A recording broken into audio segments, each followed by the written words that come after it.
Hello everyone, I'm Robin Kitchen, Manager for Learning and Growth at Sherbrooke and Central Haven, and I am excited to welcome you to Module 3 of your Untie the Spirit course.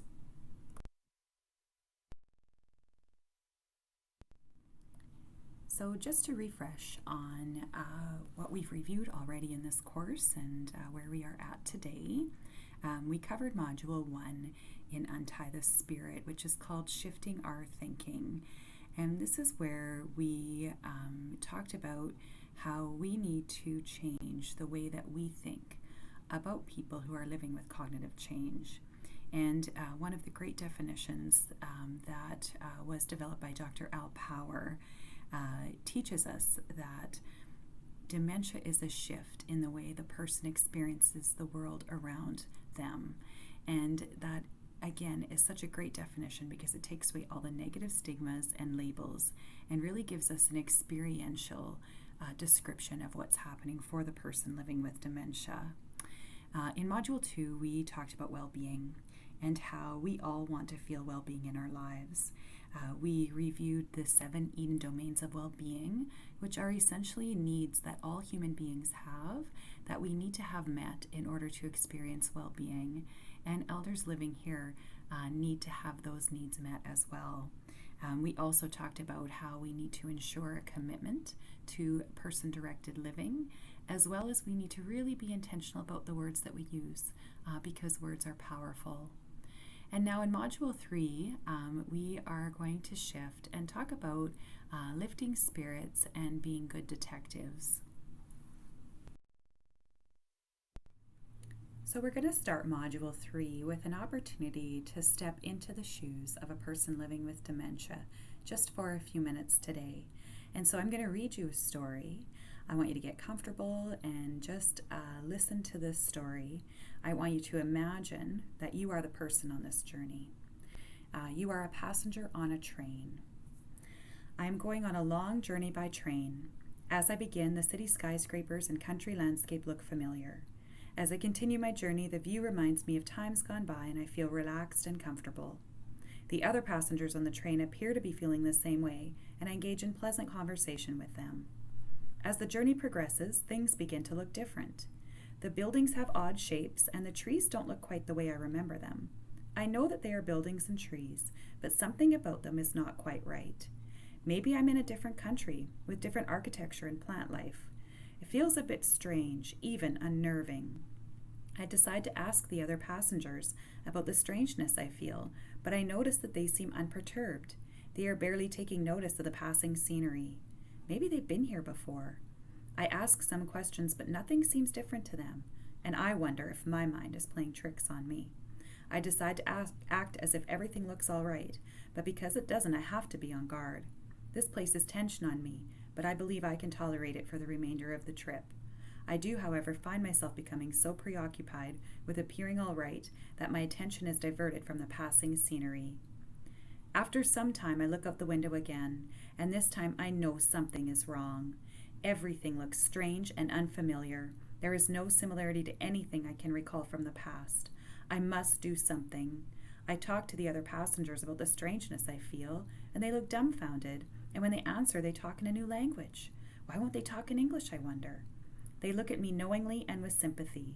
I've got to get to the bottom of this, so I keep after them to tell me where the train is, where it's going. The only answers I get are in this strange language, and even when I talk, my words sound strange to me. Now I'm truly frightened. At this point, I figure I have to get off this train and find my way home. I hadn't bargained for this when I started. So I get up to leave and bid a pleasant goodbye. I don't get very far, though, as the other passengers stop me and take me back to my seat. It seems they want me to stay on the train whether I want to or not. I try to explain, but they just talk in that strange language. Outside the window, the scenery is getting even more frightening. Strange, inhuman-looking beings peer in the window at me, and I decide I need to make a run for it. The other passengers aren't paying much attention to me, so I slip out of my seat and quietly walk toward the back of the car. And there's a door. It is difficult to push, but I must. It begins to open and I push harder. Maybe now I'll get away. Even though it looks pretty strange out there, I know I'll never find my way home if I don't get off this train. I am just about ready to jump when hands suddenly appear from nowhere, grab me from behind. I try to get away, I try to fight them off, but I can feel them pulling me back on the train, and I hear the door shut. They take me back to my seat, and I realize now that I will never get off this train, and I will never get home. How sad I feel. I didn't get to say goodbye to my friends or children. As far as I know, they don't know where I am. The passengers look sympathetic, but they don't know how sad I feel. Maybe if they knew, they would let me get off the train. So I stop smiling, stop eating, stop trying to talk, and avoid looking out the window. The passengers look worried. They force me to eat, and it is difficult because I am too sad to be hungry. I have no choice now. I have to go along with the passengers because they seem to know where the journey will end. Maybe they will get me there safely. I wish I had never started on this journey, but I know I cannot go back. So that story actually comes from Gentle Persuasive Approaches training or GPA. And again, it just gives an opportunity for us to step into the shoes of a person living with dementia and experience what it might be like when the world around you isn't making sense anymore. And if you reflect on that experience that you just had as the passenger on that train, and you think of how you felt on that train, and I'm sure feelings of frustration and helplessness and loneliness and fear, I'm sure all of those were feelings that you experienced. And it's so important for us to get at the heart of the work that we do and step into the shoes of people that we serve and really bring forward a compassionate approach to support people to live the very best life that they can. And this brings us back to this quote by Jane Verity that was in Module 1 about love. And she says here that love is to look beyond disease, disability, difficult behavior, and differences into the heart and soul of the other person without judgment. So in this module, we want to talk about spirit lifting and how we can lift the spirits of people living with dementia. But it's really important before we get there that we acknowledge some actions or behaviors that actually will break the spirit of a person living with dementia. And so on this slide, you will see some of those spirit-breaking behaviors. Ignoring, not responding to people's requests, talking over them, talking about them in front of them as though they don't exist. In any way that we ignore a person, it's a spirit-breaking behavior. Disregarding choices or not giving choices, another spirit-breaking behavior. Treating a person in a childlike fashion, whether that's the way that we speak to them, maybe our tone of voice, maybe the words that we use, or maybe it's scolding them. Again, spirit-breaking behaviors. Using reality orientation is a spirit-breaking behavior. Reality orientation is when we correct a person's sense of reality and acknowledge the errors in their reality. So, for example, a person may be looking for their mother, and we know their mother died many years ago. If we were to use reality orientation here, we would say to that person, "Oh no, your mother died." And that is very distressing for people. When someone believes that their mother is very much alive and their reality is absolutely real to them, and you tell them, no, they died, they don't hear that the 35 years ago part that they died. They just hear, what? My mother died? Because she was very much alive just a few minutes ago in their reality. And this causes great harm to people and great distress to people, and they relive grief and trauma over and over and over again. And so reality orientation is spirit-breaking behavior. The use of psychotropic medications is also a spirit-breaking behavior. Using psychotropic medications to change the responses of a person living with dementia, the effect that these medications actually have is a bit of a sedating effect, And what we do is we essentially take away a person's ability to communicate with us. Because often for a person living with dementia, they're communicating through their responses. And if we sedate them where they aren't able to do that, we're taking away their ability to communicate. And that is a spirit-breaking behavior. And then forcing care is spirit-breaking. This breaks trust and takes power away from the elders to direct their own lives. And so we are going to talk about the use of psychotropic medications and forcing care in a little bit more depth here next.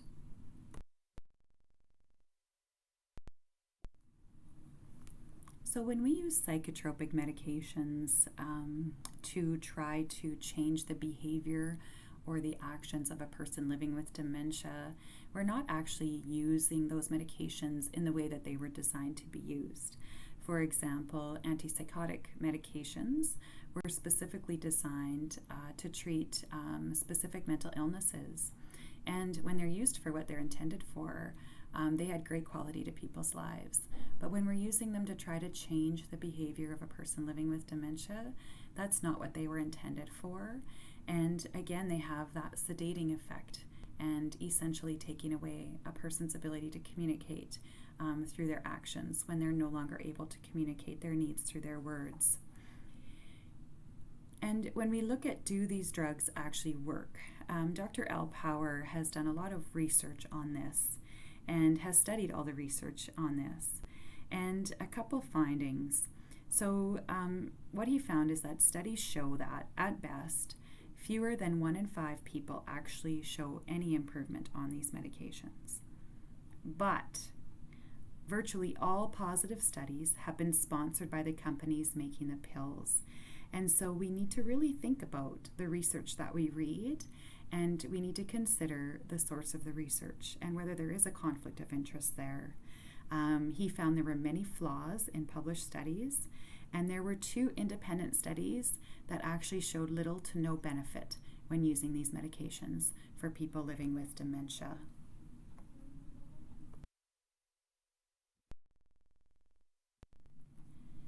And when we're using antipsychotic medications to try to change the behavior or the actions of people living with dementia, this is not what the intended use of these medications were for.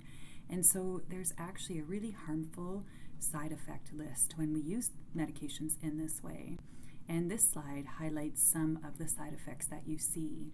So increased confusion and sedation, higher rate of falls and fractures, severe muscle stiffness accompanied by shuffling walk or gait, weakness of the arms and legs, lip smacking or puckering, rolling or jutting of the tongue, heart problems, dizziness and loss of balance, difficulty talking, constipation, agitation and anxiety, Parkinson's-like disease symptoms such as shakiness and tremors, GI upset, nausea, vomiting, hyperglycemia, blurred vision, body temperature fluctuations, and orthostatic hypo or hypertension, which is dizziness upon standing up. And so again, these medications are really harmful for us to use in this way. And we are on a continual journey at Sherbrooke and Central Haven to try to get people off of these medications, because the majority of people living with dementia who move to our communities, they're already on these medications before they even get here. And so our work begins then to peel back the layers of why somebody was started on these medications, and does that reason still apply here? And do they need these medications here? And if they don't need them, then we need to start working to reduce and hopefully eliminate them if we possibly can. This slide is actually one of Dr. Al Power's slides, and he cautions us around prescribing antipsychotic medication for people living with dementia because of delusions, hallucinations, and paranoia. And the reason he cautions us around that is because often it's a misinterpretation of something in the person's environment, and it's not actually a hallucination and a delusion. And so we need to be really careful that we don't make assumptions here and really assess the situation fully. For example, there's was a story that came out of the Veterans Village here at Sherbrooke, where an elder would go in his room in the evening and at night, and at times he would start yelling, "Get this man out of my room, there's a man in my room," and the staff would go in and there would be no man in his room. And so that could be interpreted as him hallucinating, seeing something that isn't there. However, what they discovered was that what was happening for him is that he would go in his room, and if it was dark outside and if his curtains weren't drawn closed, his window became like a mirror that would reflect his own reflection, and he didn't recognize his reflection. And so he would walk in his room and he thought there was a strange man in his room when it was just the window reflecting him. And so when the staff discovered that that was what was the probable cause, they knew that they would go in before it got dark outside and they would pull his curtains closed, and it was never an issue again. But if we had assumed in that moment that he was hallucinating and that it was causing this great distress, we may have gone down the road of prescribing an antipsychotic medication. And that's an example of Dr. Power's caution, that always fully investigate what is happening in a situation, because it could be a misinterpretation of something in the environment or something going on around the person. This is a great quote from Dr. Richard Taylor. He said, "We don't need pharmaceuticals, we need socioceuticals. We need to create a world where people living with dementia want to be. There isn't a pill for loneliness, helplessness, and boredom. We need to change our approach and our model of care." Forcing care is another spirit-breaking behavior that I just want to touch on a little bit more. And I love this quote here, "We don't fight with elders here." And this is actually a sign that is posted in the front entrance of a long-term care home. And because they wanted everyone who visits or works or lives in that home to know when they enter in that this is what they stand for. Because when we force care on somebody, essentially we are fighting with that person. It is a physical altercation, and we are violating the right of that human being to say no. We all have the right to say no as human beings, and we cannot take that right away from people. And we do not do that at Sherbrooke and Central Haven, and we are very committed to this, that we never force care in our communities. This was actually a statement made by one of our staff at Sherbrooke. She said, "Forcing care is bullying our elders." And, again, a great quote and a great way for us to think about the actions that we take with the people that we serve. And from the Dalai Lama, "We live very close together, so our prime purpose in this life is to help others. And if you can't help them, at least don't hurt them."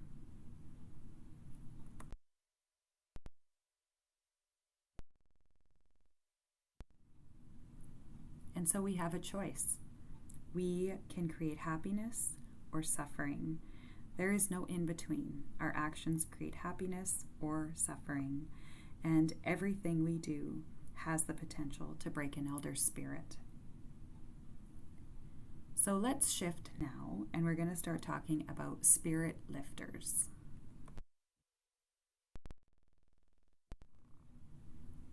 So spirit lifters, loving relationships are spirit lifters. And of course this is the antidote to loneliness, is loving companionship. And so we want staff here to bring their loving hearts to work with them.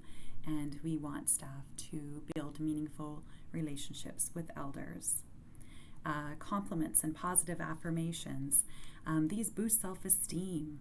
I'm sure you can all relate that when you've received a compliment, you stand a little bit taller and you feel really, really good. And the same is for people living with dementia. And so we need to offer those compliments to people and thank people, for helping us, and recognize the positive contributions that they make. Music is another spirit lifter.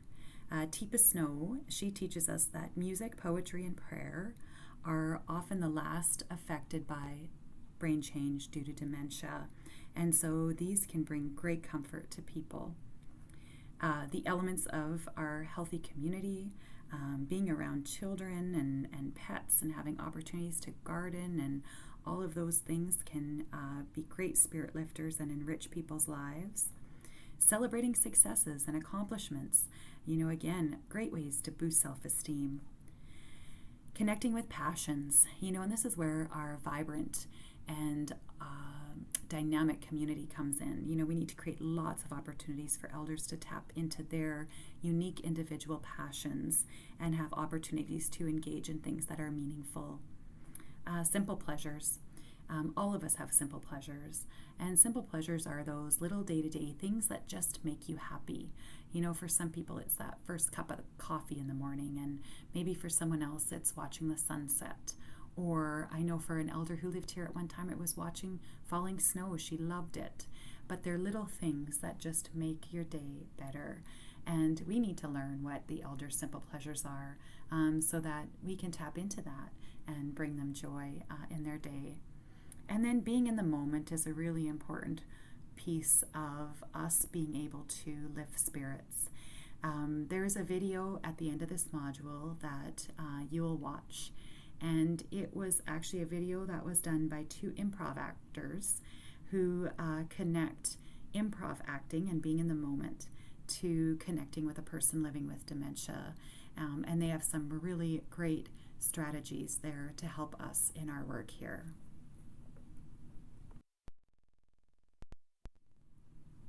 So we've talked about spirit breaking, we've talked about spirit lifters. And I want to shift for a few minutes. I want you to think about this question on this slide.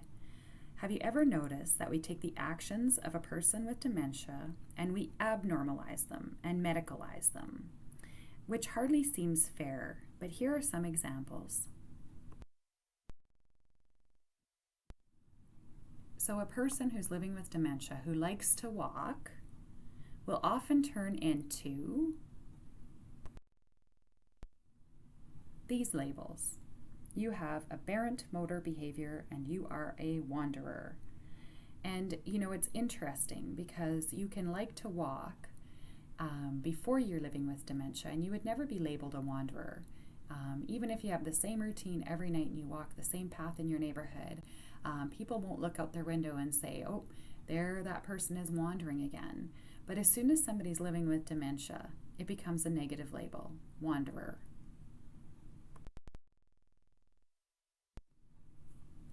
Another great example, maybe you're someone who just likes to be alone, but when you're living with dementia, it turns into something else. It turns into you have anxiety, depression, apathy, and are unsociable. So again, before you're living with dementia, maybe you're a little more introverted, maybe you just like to be alone, but as soon as you're living with dementia, you are met with all of these negative labels and stigmas. Oh, and this last example is a really good one. I like to sleep in, or I like to wake up when I want. Once you're living with dementia, and maybe you're moving into a long-term care home, this may change into you are agitated and have sleep changes and are non-compliant and uncooperative because you don't want to get up when you are told to. And so again, you can see how these negative labels that are put on people living with dementia really are unfairly put there. And really, these types of labels have actually been labeled in the medical world as behavioral and psychological symptoms of dementia, or more simply known as BPSD. And really, these are actually normal behaviors for all of us, but when they're applied to dementia, they suddenly become symptoms and labels. And interestingly, a 2012 study said that 90% of people living with dementia have BPSD. Now let's think about this for a minute. what percentage of the general population has BPSD then? I would say 100% of the population. And so again, it's about shifting our thinking, shifting the way that we look at people living with dementia and what their experience is, and really stepping into their shoes and seeing what is happening for them as a normal response to a situation that they're in, or a normal response to who they are as a unique individual. But it's not BPSD. And so when you think about the word behavior out in society, if you think of the word behavior and you think, what comes to mind, again, it's going to be a lot of negative labels that come to mind. For example, you might think challenging, difficult, bad, manage, inappropriate, kicking, yelling, hitting, hoarding, wandering, aggressive. This list can go on forever. And, again, the word behavior is negative and damaging, and it's not an accurate reflection of what is happening for the person. And that is why we are shifting away at Sherbrooke and Central Haven from using the word or the label behavior to describe what we see in terms of responses from a person living with dementia, because it's not actually a behavior. What we're seeing is a person responding differently because of brain change. And so there's a shift in how they're experiencing their world, and so they're just going to respond in a different way. But it's not a behavior. There's no intention behind what it is that they're doing. And another great quote here in terms of shifting our thinking around the word behavior from the Pioneer Network: behaviors are not problems, behaviors are messages. And again, we need to figure out the why behind the person's responses. What we see are altered or protective responses that are the person's attempt to communicate an unmet need with us because of brain change that they can't help. They maybe can't verbally communicate their needs anymore. And so the only way that they're able to communicate those needs with us is through their actions. And then this is where detective work comes in for us. And, we need to be good detectives. And when we see an altered or protective response from a person, we need to pause and we need to put that detective hat on, and we need to figure out what that person is trying to tell us. They are trying to communicate an unmet need with us. And so what could that need be?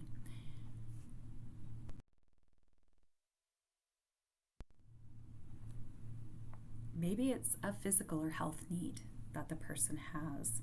Maybe they're in pain. This is often missed for people living with dementia, and it's really one of the things we really need to think about right away. The ability for a person living with dementia to express pain and communicate pain is significantly compromised due to brain change. And so we may see signs of pain reflected through actions. Could it be that they're hungry, or that they don't like the food in front of them and that's why they're not eating? Could it be that they're ill? Maybe they have a urinary tract infection and they can't tell anyone. Maybe they're thirsty. Maybe they're tired. I'm sure you'd all agree that you function better when you've had adequate rest. And so maybe they're tired. Maybe they're uncomfortable in some way or another. Maybe they have a tag in their shirt that's making them crazy, but they can't tell anyone about it, right? Maybe they need to use the bathroom. This is another really big one in our detective work. And so I'm sure you can put yourself in their shoes if you've ever been in a situation where you've really had to use the bathroom and you can't find one. You become quite desperate about that, and it may lead to some altered responses on your part as well. And maybe it's something environmental, for example, being too warm or too cold. And so again, maybe it's something physical, something health. It could be a sexual need that the person is expressing. We all need companionship, intimacy, and love. Sometimes if needs for closeness and touch and belonging are met, then some of the other, what we would label as inappropriate stuff, will decrease. And so again, we need to really look at the person, and could it be a physical a health need. But there are other possibilities as well in our detective work. Or could it be something in the environment? Maybe it's too noisy. Maybe it's too crowded and cluttered. Maybe the person's overwhelmed by that. Maybe it's unfamiliar for them. They're in a place that isn't familiar. Maybe it's due to insufficient lighting. This affects people's sense of security in their home. They may see shadows and be uncertain about things, so it could be lighting contributing to it. Maybe they're unable to find their way, and that's creating a struggle. Maybe the environment's too boring. There's just nothing going on. When people are bored, it's human nature to go look for something to do. So maybe that's what's happening. And so again, maybe it's something in the environment. So we need to consider that as well in our detective work.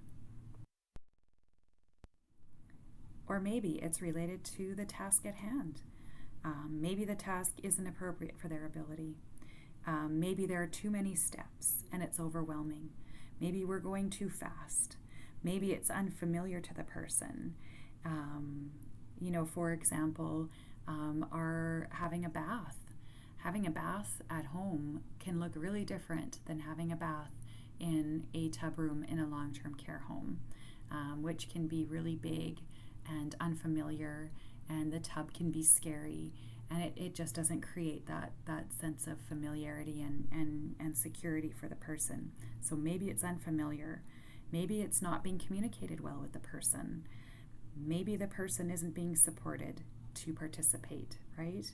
Not giving control, choice, or supporting the person's independence. That can contribute to an altered response. And maybe it's not the right time for the person. If we're trying to meet people's needs based on our schedules rather than on their schedules, that's when, again, we may see altered responses.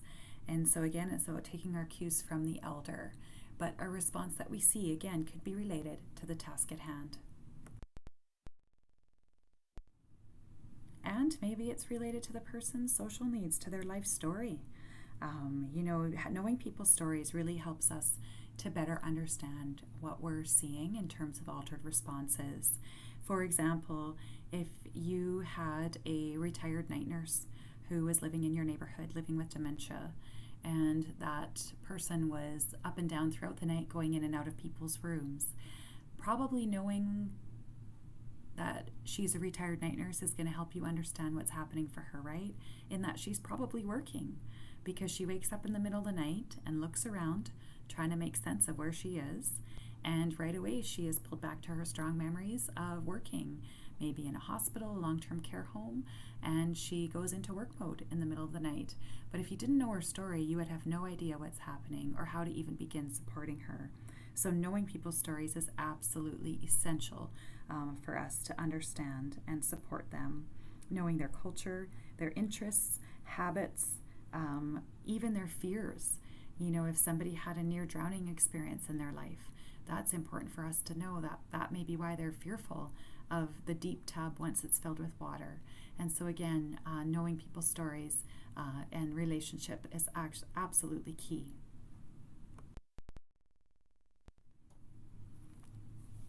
Or it could be an emotional need that the person has. These are universal emotional needs that all of us have, and it doesn't change when you're living with dementia. It doesn't change when you move into long-term care. We all have the need to be loved and to love. We all have the need to give and receive care. We all need to have meaning and purpose in our life.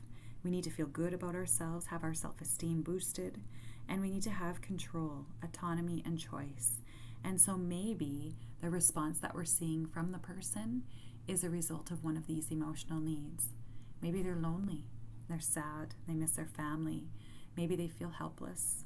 Maybe they feel that they don't have any control or any independence. And so again, it could be related to any of these different needs that people have. It could be physical, it could be environmental, it could be related to the task at hand, it could be something emotional or related to the person's life story, or it could be our approach. Our approach is key to the success of a person living with dementia. We have a great ability to influence their success through our approach. And so Module 4 is where we are going to talk about approach and what we can do to support the success of a person living with dementia. And so to wrap up Module 3, there is a video back in the course that we want you to watch, and it's that video called Be in the Moment with the 2 improv actors. And then there is a learning checkpoint quiz that we would like you to complete as well, and then you can move on to Module 4. Thank you.